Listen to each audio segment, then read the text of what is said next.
bald eagle. It is a symbol of long association with America, but until only this week, that's all it's been. Just a symbol. Things are a little more official now. Atlanta News First political reporter Doug Reardon is live at 5 in Sandy Springs. Doug, there is some brand new legislation, and it wasn't the official bird before now. Yeah, it wasn't. And I'll be the first to admit that I didn't know it was unofficial. All the way back to the 1700s, this has been a symbol, the bald eagle, associated with America, freedom, the United States in general.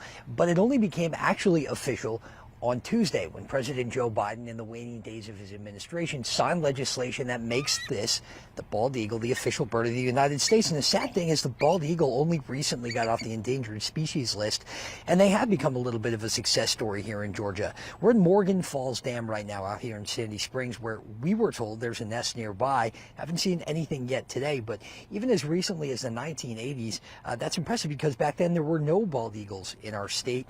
Scott Lang with the Aware Wildlife Center said more regulations around chemicals, of all things, ended up saving the population.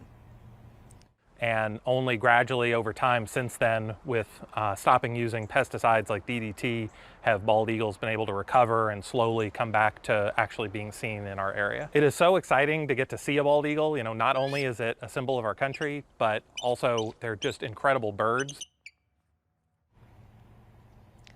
Yeah, it really isn't hard to think about it as a symbol of our country. It's on the national seal, the presidential seal, all over military insignia. It's on our money.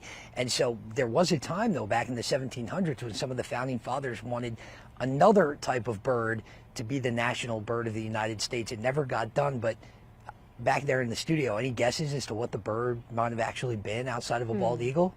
Think back in your history book a little bit. You know, when I go back into the history book, still kind of a big... It's still kind of a big deal in the U.S. once a year. Yes, once a year, and I'm going to say a turkey. I was going to say a turkey.